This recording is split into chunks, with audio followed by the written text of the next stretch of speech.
اور میں حیران ہوں جب ان روایات کو جمع کرتے ہیں کہ یہ 3 کلمات جب انسان کہہ دیتا ہے رضیت باللہ ربا وبالاسلام دینا وبمحمد النبی، اے اللہ میں تجھے رب مان کے راضی اور تیرے پیغمبر کو سچا نبی مان کے راضی اور تیرے بھیجے ہوئے اس دستور کو جو ہمارے لیے دستور حیات ہے اس کو زندگی کا سچا اور صحیح دستور مان کے راضی۔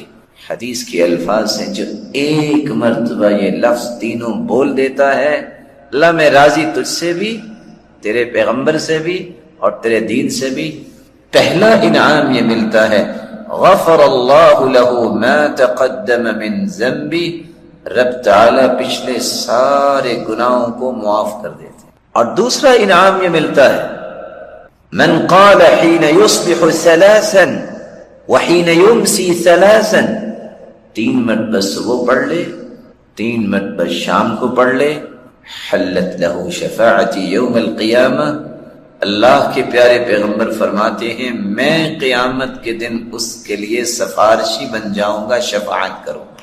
اور آپ کے علم میں ہونا چاہیے کوئی جنتی جنت میں نہیں جا سکے گا جب تک اللہ کے رسول کی سفارش نہیں ہوگی۔ کوئی جنتی اپنے اوپر والے درجے تک اس وقت تک نہیں جا سکے گا جب تک اللہ کے رسول کی سفارش نہیں ہوگی۔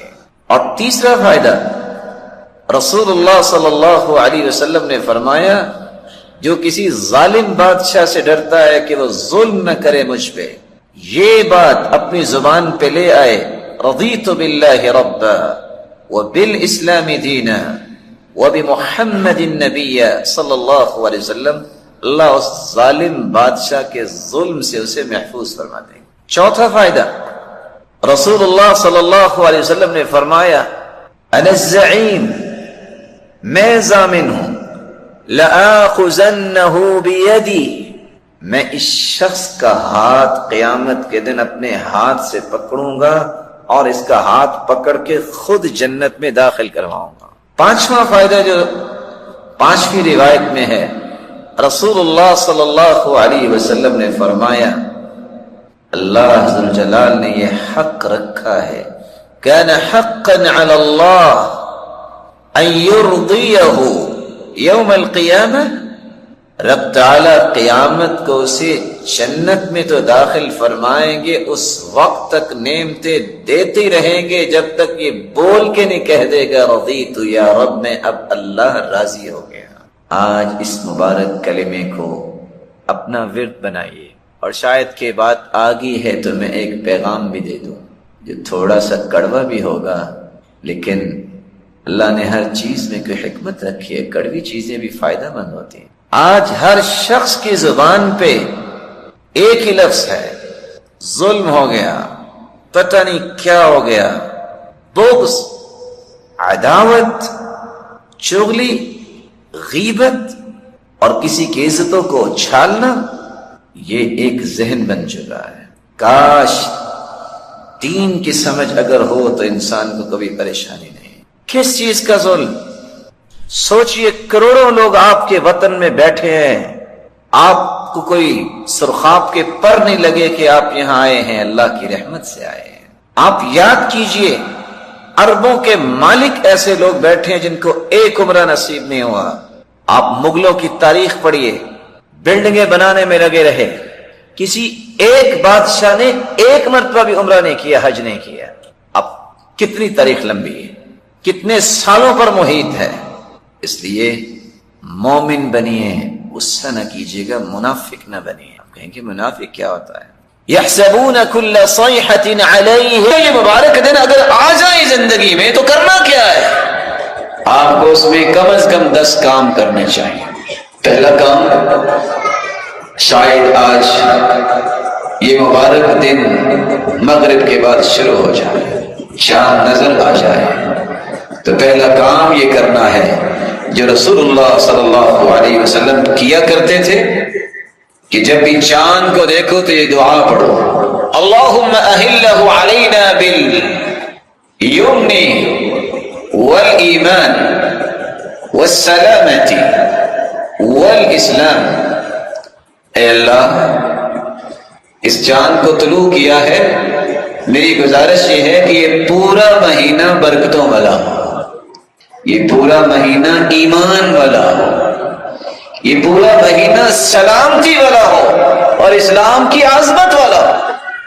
پانچویں دعا ابن حبان کی روایت میں یہ الفاظ بھی ہیں، والتوفیق لما تحب وترضى، اللہ اس پورے مہینے میں ان اعمال کی توفیق عطا فرما جس سے تو راضی ہو جائے اور تجھے پسند آئے۔ اور ایک تیسری روایت کے الفاظ ہیں، غیر ضالین ولا مضلین، جس میں اللہ ذوالجلال کے پیغمبر نے دو اور دعاؤں کا اضافہ کیا ہے۔ یا اللہ یہ چاند نکل رہا ہے، پورا مہینہ مجھے گمراہ کرنے والا نہ کوئی ہو، مجھے گمراہی سے بچانا، اور مجھ سے بھی کسی کو گمراہی نہ دلوانا، میں بھی کسی کو گمراہ نہ کر سکوں۔ ربی وربک اللہ، اے چاند تیرا رب بھی اللہ ہے، میرا رب بھی اللہ۔ چاند کی دعا پڑھنے کے بعد جو ہی چاند نظر آ جاتا ہے، اللہ ذوالجلال کی عظمت، کبریائی، تعریف اور اسی کے ساتھ اللہ کی توحید کو بلند کرنا شروع کرتا ہے۔ حدیث کے الفاظ ہیں، رسول اللہ صلی اللہ علیہ وسلم نے فرمایا، فَأَكْثِرُ فِيهِنَّ مِنَ التَّهْلِيلِ وَالتَّكْبِيرِ وَالتَّحْمِيدِ، ان 10 دنوں میں کثرت سے لا الہ الا اللہ پڑھو، اللہ اکبر پڑھو، الحمدللہ پڑھو۔ ان تکبیروں کو چاند نظر آنے سے ہی شروع کر دینا چاہیے۔ یہ تکبیر مطلق ہے، چلتے پھرتے عبداللہ ابن عمر کی طرح رستوں میں چلتے، بازار میں جاتے، اپنے گھر میں بیٹھے چارپائی پہ، اپنے خیمے میں بیٹھے، آپ اللہ ذوالجلال کی عظمت کو بیان کر تکبیریں پڑھیے۔ رسول اللہ صلی اللہ علیہ وسلم نے حکم دیا ان 10 دنوں میں کثرت سے لا الہ الا اللہ پڑھو، کثرت سے اللہ اکبر کہو، کثرت سے الحمدللہ کہو۔ تو چاند نظر آنے کے بعد یہ شروع ہو جانا چاہیے، اور 8 ذی الحجہ سے 13 ذی الحجہ تک ہر نماز کے بعد اور پابندی کے ساتھ تکبیر مقید جو ہے اس کو پڑھنا چاہیے۔ اللہ اکبر، اللہ اکبر، لا الہ الا اللہ واللہ اکبر، اللہ اکبر وللہ الحمد۔ ایک حدیث رسول اللہ صلی اللہ علیہ وسلم کی ہے، کمال کی حدیث، ما اہل محل قط الا بشر ولا کبر مکبر قط الا بشر۔ اللہ کے رسول نے فرمایا جو بھی اللہ اکبر کہتا ہے اسے بشارت دی جاتی ہے، جو بھی لا الہ الا اللہ کہتا ہے اسے بشارت دی جاتی ہے۔ صحابہ نے پوچھا جنت کی بشارت؟ فرمایا جنت کی بشارت۔ تو 10 دنوں میں کثرت سے اللہ اکبر، 10 دنوں میں کثرت سے لا الہ الا اللہ اور الحمدللہ یہ کہنا چاہیے۔ دوسرا کام جو ان 10 دنوں میں کرنا ہے، اگر آپ قربانی کرنا چاہتے ہیں تو آج مغرب سے پہلے پہلے اپنے بال اور ناخنوں کو کاٹ لیجیے، کیونکہ حدیث کے الفاظ ہیں، اذا رأى احدكم هلال ذي الحجة واراد ان يضحي فليمسك عن شعره وعن اظفاره، جب تم میں سے کوئی چاند کو دیکھ لے اور وہ قربانی کرنا چاہتا ہے، اسے چاہیے کہ اپنے بالوں اور ناخنوں کو کاٹنے سے، ترچھوانے سے رکا رہے، نہ سر کے بال نہ ناخن، اور دوسری روایت میں آتا ہے وَلَا يَمَسَّ مِن بَشَرِهِ شَيْئًا، جسم سے کہیں سے بھی بال جو ہے وہ نہ کاٹے نہ ظاہر کرے۔ رسول اللہ صلی اللہ علیہ وسلم نے ایک تیسرا کام بھی بتایا ہے، یہ 10 دن جب آ جائیں تو روزہ رکھیں۔ بہت اچھا ہے کہ سنت کے مطابق کان یصوم 9 ذی الحجہ، پہلے 9 دن کے روزے رکھے۔ گرمی کی شدت اور حدت ہے، برداشت نہیں کر سکتے تو آپ کم از کم 9 تاریخ کا روزہ رکھ لیں، جس سے 2 سال کے گناہوں کو اللہ ذوالجلال معاف کر دے۔ ان 10 دنوں میں ایک چوتھا کام بھی کرنا ہے، قرآن مجید کی تلاوت کثرت سے کریں۔ جس طرح آپ رمضان میں بڑا قرآن پڑھتے رہے ہیں، تو یہ جو ساری آپ نے 10 حدیثیں سنی ہیں، یہ اس قابل نہیں ہے کہ ہم 10 دنوں میں اس سے زیادہ قرآن مجید پڑھے جس طرح ہم رمضان میں پڑھتے تھے۔ امام ابن تیمیہ سے پوچھا گیا کہ رمضان المبارک کے آخری 10 دن افضل ہیں کہ ذوالحجہ کے؟ انہوں نے جواب دیا دنوں کے اعتبار سے تو ذوالحجہ کی افضل ہیں، راتوں کے اعتبار سے چونکہ لیلۃ القدر ہے رمضان میں، راتیں وہ افضل ہیں۔ تو آپ قرآن مجید کی تلاوت کریں۔ رسول اللہ صلی اللہ علیہ وسلم نے فرمایا قرآن مجید کی تلاوت تقرب الی اللہ ما استطعت واعلم انك لن تتقرب الیہ بشیء احب الیہ من کلامہ۔ کسی کا یہ شوق اور ذوق ہو کہ اللہ کا قرب مل جائے تو اللہ کی کلام پڑھنے کے بغیر اس کی یہ خواہش پوری نہیں ہو سکتی۔ اس لیے آپ صلی اللہ علیہ وسلم نے حکم دیا تھا اقرأوا فی 10 10 دنوں میں قرآن ختم کرو، اقرأوا فی 7 7 دنوں میں قرآن ختم کیا کرو۔ اور سہل ابن عبداللہ التستری کہا کرتے تھے علامت حب اللہ حب القرآن، جو شخص کہتا ہے نا مجھے اللہ سے محبت ہے اسے قرآن سے بھی محبت ہوگی۔ وعلامت حب القرآن حب النبی صلی اللہ علیہ وسلم، جو شخص کہتا ہے کہ مجھے قرآن سے محبت ہے اس کو اللہ کے رسول سے بھی محبت ہوگی۔ وعلامت حب النبی حب السنہ، جو یہ کہتا ہے کہ مجھے اللہ کے رسول سے محبت ہے اللہ کے رسول کی سنتوں سے بھی اسے محبت ہوگی۔ پھر وہ شیو تو نہیں کروائے، پھر وہ داڑھی تو نہیں کٹوائے۔ علامت حب السنہ، جس کو یہ دعویٰ ہے کہ میں سنتوں سے محبت کرتا ہوں، حب الآخرہ، وہ ضرور آخرت سے محبت کرتا ہوں۔ وعلامت حب الآخرہ بغض الدنیا، جو یہ کہتا ہے مجھے آخرت سے محبت ہے پھر وہ دنیا کو حقیقی زندگی نہیں سمجھتا۔ وعلامت بغض الدنیا اللہ يدخر منها الا زادا وبلغا الى الآخرہ، اور جس کا یہ دعویٰ ہو کہ میرا دنیا کے اندر تو تھوڑا وقت ہے پھر وہ آخرت کے لیے جمع جوڑ کرتا ہے، وہ دنیا کی جمع جوڑ میں زندگیاں نہیں لگاتا۔ آپ صلی اللہ علیہ وسلم نے فرمایا 10 دن میں قرآن ختم کیجیے۔ آپ کل سے شروع کیجیے، سورۃ الفاتحہ سے شروع کر کے سورۃ آل عمران مکمل کر لیں۔ 2 ذی الحجہ کو آپ سورۃ نساء سے شروع کریں اور سورۃ مائدہ تک مکمل کر لیں۔ 3 ذی الحجہ کو آپ سورۃ انعام سے لے کے سورۃ توبہ کو مکمل کر لیں۔ 4 ذی الحجہ کو سورۃ یونس علیہ الصلوۃ والسلام سے لے کر سورۃ اسراء تک مکمل کر لیں۔ 5 ذی الحجہ کو سورۃ الکہف سے سورۃ النور تک مکمل کر لیں، اور 6 ذی الحجہ کو سورۃ الفرقان سے لے کے سورۃ غافر تک مکمل کر لیں۔ 7 ذی الحجہ کو سورۃ یاسین سے سورۃ حدید تک لے جائیں، اور 8 ذی الحجہ کو سورۃ مجادلہ سے لے کے قرآن مجید کو مکمل کر لیں۔ آپ نے 9 تاریخ کو چونکہ روزہ رکھنا ہے، کثرت سے اللہ سے دعائیں کریں، اور 10 تاریخ کو قربانی کریں۔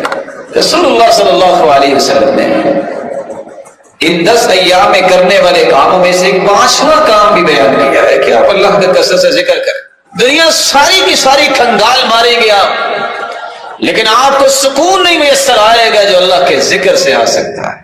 الا بذکر اللہ تطمئن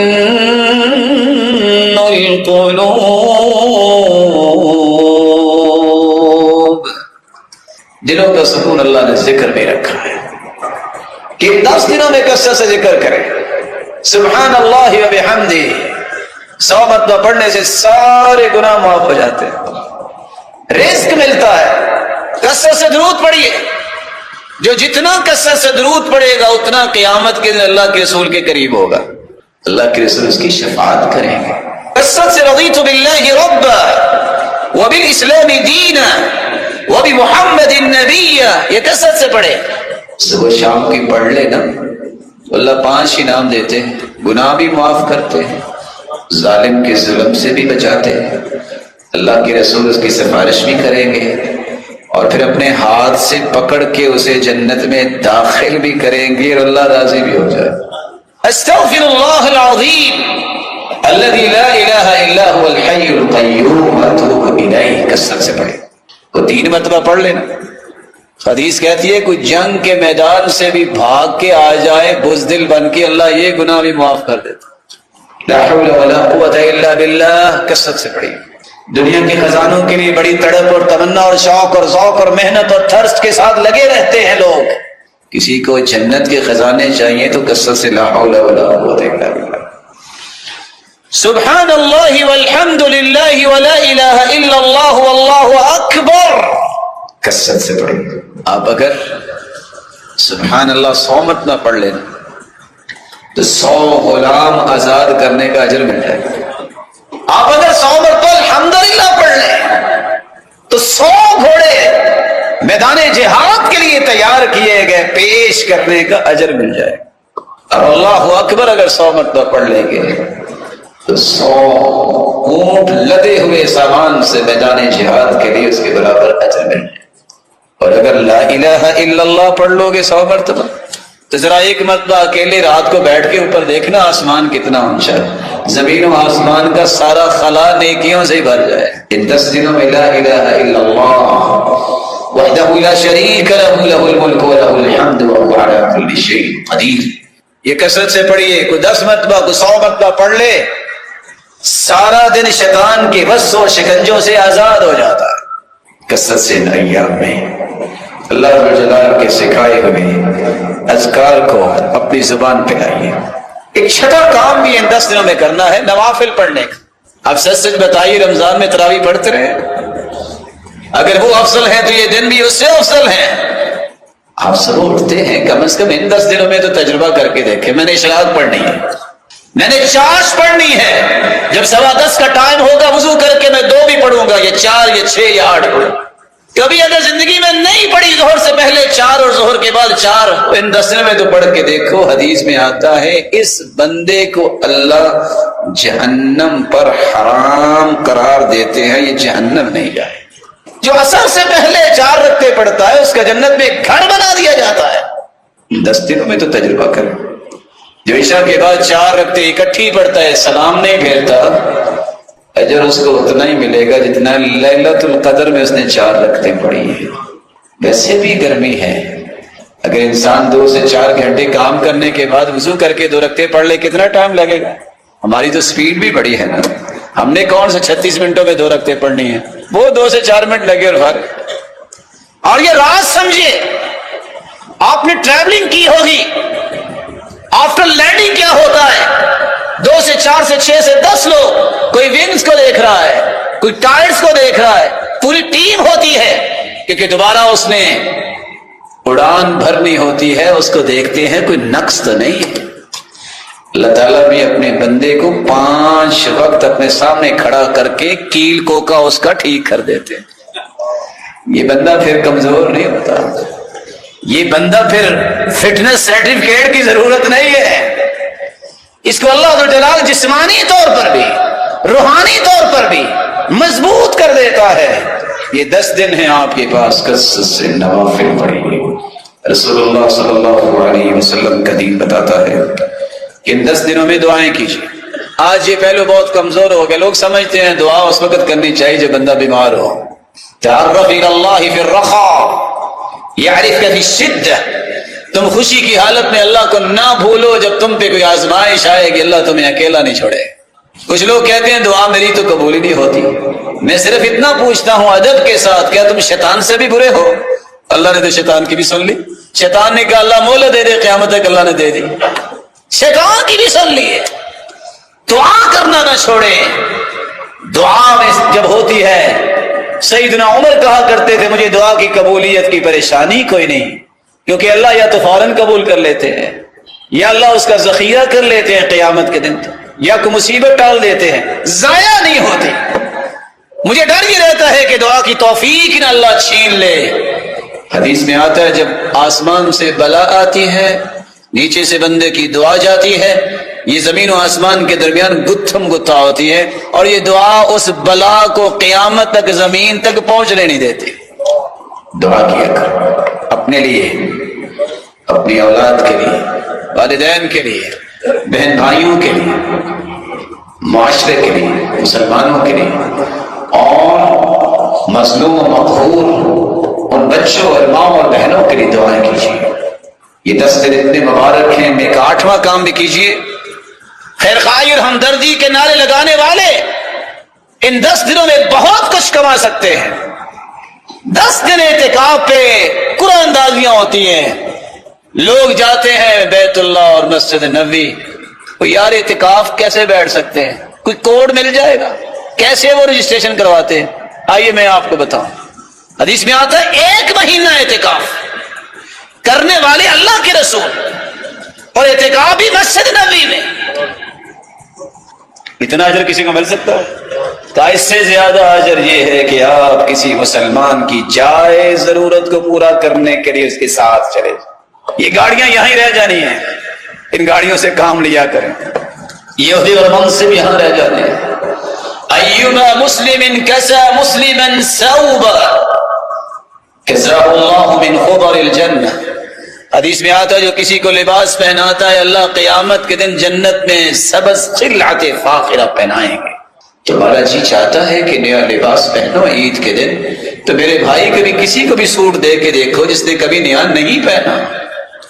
کبھی نکلو نا ان دیہاتوں میں جہاں لوگوں کے پاس کچھ نہیں ہے. ایوب مسلم اطعم مسلما علی جوع اطعمه اللہ یوم القیامت من ثمار الجنہ. جو کسی بھوکے مسلمان کو، کسی بھوکے انسان کو کھانا کھلاتا ہے، اللہ اس کی مہمان نوازی جنت سے کرے. 10 دن میں کھانا کھلائیے. ایما مسلم سقا مسلما علی ظمأ سقاه اللہ من الرحیق المختوم. جو کسی کو پانی پلا دے اللہ اسے جنت کی رحیق المختوم سے شرابن طہورا پلائے. سوچا کرے اس طرح کے کام. بدلنا چاہیے اپنے آپ کو. جہاں پانی کا بندوبست نہیں نل کے لگوایا کریں. سال پورا بیمار رہے امام حاکم، ان کے لیے دعا کروانے والے نے دعا کروائی. ایک عورت آئی اور آ کے رکا پھینک کے چلی گئی. لکھا ہوا تھا میں نے ان کے لیے دعا کی اور خواب میں مجھے اللہ کے رسول ملے ہیں، انہوں نے کہا کہ اس کو کہو پانی کا بندوبست کرے. اٹھے امام حاکم، نل کا لگوایا، کنواں کھدوایا، ادھر پانی جاری ہوا، ساری بیماری ختم ہو. مسلمانوں کا خیال کیا کرے. اور میں بڑے ادب سے یہاں بھی کہوں گا کہ آنے والوں کی عزت دیا کریں. ان کے لیے بھی پانی رکھنے میں کوئی گناہ تو نہیں ہوگا جی. یہاں بھی پانی رکھ دیا کریں. کوئی اپنے آفس سے آیا ہوگا، کوئی دھوپ سے آیا ہوگا، اگر کسی کو پانی کی ضرورت ہو تو اس سے بڑی نیکی کیا ہے. اگر ایک بدکار عورت کتے پیاسے کو پانی پلانے سے اس کی بخشش ہو سکتی ہے، دیانتداری سے بتائیے اگر آپ کسی مسلمان محترم کو پانی پیش کر دیں گے، پیاس لگی ہے اس کو، تو بخشش نہیں ہوگی. خیال کیا کریں. اللہ ذو الجلال ایسے کاموں کی ہمیں توفیق عطا فرمائے. خیر خواہی کا ایک طریقہ یہ بھی ہے جو کبھی کسی نے تجربہ کیا ہو تو بہت اچھا. اللہ کے رسول نے قربانیاں تقسیم کی تھی. کبھی اس حدیث کو بھی پڑھ لیا کریں. یہ بھی حدیث اللہ کے رسول صلی اللہ علیہ وآلہ وسلم کے صحابی نے ہی بیان کی ہے. اور کیسی حدیث ہے؟ حدیث بھی ہے تو صحیح بخاری کی ہے. ویسے تو بخاری کا بڑا نام ہے، یہ بھی صحیح بخاری کی روایت ہے قربانیاں تقسیم کرنا. تم گھر میں ہر سال 10 سے 12 قربانیاں کرتے ہو، تجربہ یہ بھی کرو. جس نے ساری زندگی قربانی نہیں کی اس کو کہو بھائی یہ ایک قربانی آپ کرو، لوگوں کی طرف مت دیکھو، کھاؤ بھی اور خود تقسیم بھی کرو. کبھی خیر خواہی کے اس طرح کے کام بھی کیا کرو. اللہ ذو الجلال ہمیں توفیق سے نوازے. اور 10 دنوں میں 10 کام کرنے جن میں 8 کی تفصیل آپ نے سنی. آخری 2 کام کثرت سے صدقہ کیجیے. پیسہ ہے تو صدقہ کرنا، وگرنہ مت سمجھنا کہ آپ صدقہ نہیں کر سکتے، پھر بھی کر سکتے ہیں. آپ کسی کو ملتے وقت مسکرا دینا صدقہ ہے. بیٹھے اللہ اکبر کہہ دو صدقہ ہے. استغفر اللہ کہہ دو کہ صدقہ ہے. کسی 2 بہن بھائیوں کی سلو کروا دینا، دوستوں کی سلو کروا دینا صدقہ ہے. کوئی بیچارہ ہانپ رہا ہے گرمی میں، دوڑ کے اس کے پاس جانا میں آپ کی خدمت کیسے کر سکتا ہوں، صدقہ ہے. کوئی گرا ہوا ہے گرمی سے اس کو فوراً ہاسپٹل پہنچانا صدقہ ہے. کسی کو پانی پلانا بھی صدقہ ہے. کوئی سواری نہیں آ رہی اپنی موٹر سائیکل پہ یا اپنی سواری پہ سے بٹھا کے اس کی جگہ تک پہنچانا صدقہ ہے. میرے بھائی عدل کی بات کرنا صدقہ ہے. صحابی کہتے اللہ کے رسول صدقہ تو کرنا چاہتا ہوں، پیسہ نہیں ہے. تو کہا کیسے کرو گے؟ کہا میں صدقہ کرتا ہوں، جو بھی آج کے بعد مجھے گالی دے گا میں غصہ نہیں کروں، میں اپنی عزت کا صدقہ کرتا ہوں. اللہ کے رسول نے فرمایا کتنا پیارا صدقہ. 10واں اور آخری کام آپ نے قربانی کا کرنا ہے. 10 طریق قربانی. حدیث میں آتا ہے ان علی اہل کل بیت فی کل عام اضحیہ، ہر گھر پہ قربانی. موم بتی مافیا متحرک ہو گیا ہے. یہ لبرلز اٹھیں گے کہیں گے دیکھو غریب اور مسکینوں کا خیال کرو، چھوڑو قربانیوں کو. یہ ظالم اصل میں قربانیوں کے دشمن ہیں.